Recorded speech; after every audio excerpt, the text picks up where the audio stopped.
This screencast is about taking 2 points and turning them into a linear equation, or 1 point and the slope, and doing the same thing using the point slope and slope intercept forms. So in taking information and turning it into linear equations, there are really 2 forms that we're going to use.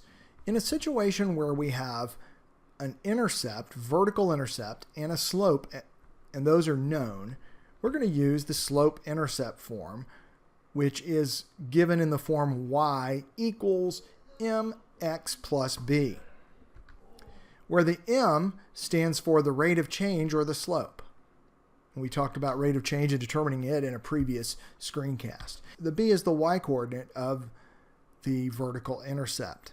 It is the distance that point is above the origin.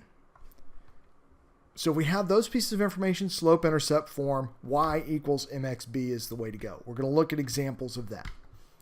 If, however, we just know any point on the line and the slope in general, if we know those 2 pieces of information, we can then write an equation in what's called the point slope form, which is in the form of y minus y sub 1 equals the slope times the quantity x minus x sub 1.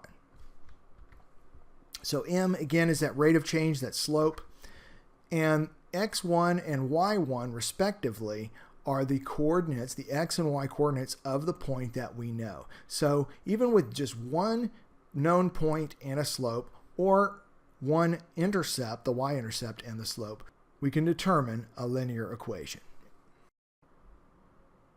So let's go ahead and create and graph a linear equation, given that we know we have a y-intercept of 4 and a slope of -3/2. It's very common in experimental situations to know the y-intercept because it's typically the starting point for an experiment. So this is a perfect example of a linear equation that's almost tailor-made for us in slope-intercept form of y equals mx plus b, because the m, the slope, is already given to us as -3/2, and the y-intercept coordinate, the coordinate is actually 0, 4, which means that it is 4 units above the origin where the intercept occurs. So now we write the equation, y equals -3/2 x plus 4. The rate of change or slope is -3/2, the intercept is 0, 4. That's the equation. If we were to graph that, here's what it looks like.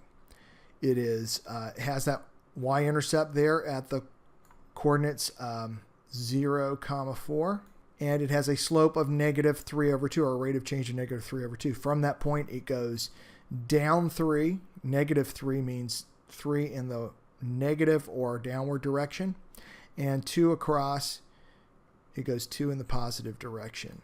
So delta y is -3, delta x is 2, and as we talked about in the rate of change screencast, the rate of change of any function in xy coordinate space is delta y over delta x, so -3/2. So that's what the graph of that line looks like.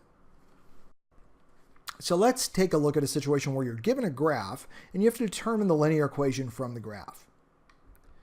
So given the graph here, the first thing we're going to do is pick 2 points and determine their coordinates. Try to find things that have integral coordinates. In other words, they're at intersections of grid lines. So this first point here is at -7, 1, and the second point here is at 5, -2.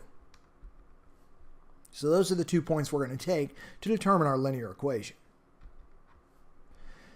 Having 2 points, we need to calculate the rate of change, or the slope, of the line between them. So that is, of course, delta y over delta x, as we discussed in a previous screencast.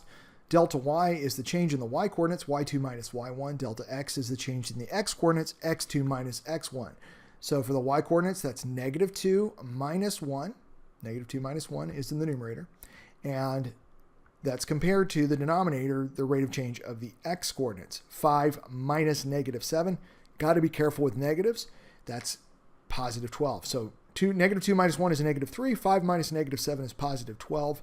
Our rate of change or slope is -3/12. Simplified down, that is -1/4. So we know the m then. Now, this is a great situation for using the point slope form if you can. the point slope form y minus y1 equals the slope times the quantity x minus x1. So you can use either point. We know the slope is negative 1/4, and I'm just going to pick this point right here, 5 common negative 2, but you could pick the other point as well. Both equations will be algebraically equal. So y minus y1 is y minus negative 2, or y plus 2. And then on the right-hand side, we have equals the slope, negative 1/4, times the quantity x minus x1. And since x1, the point we've chosen, is 5, that gives us x minus 5. Now, I could have just as easily picked the other point. So the equation of this line is, in point slope form, y plus 2 equals negative 1/4 times the quantity x minus 5. Now, if we want to take this equation that is in point slope form, y plus 2 equals negative 1/4 times the quantity x minus 5, and convert it into slope intercept form, which is a more often utilized form, we just have to do a little bit of algebra. So let's step through that. So we would take this y plus 2 equals negative 1/4 times quantity x minus 5 right here. And we're going to use the subtraction property of equality to subtract 2 from both sides. And so what that yields is y equals negative 1/4 times quantity x minus 5 minus 2.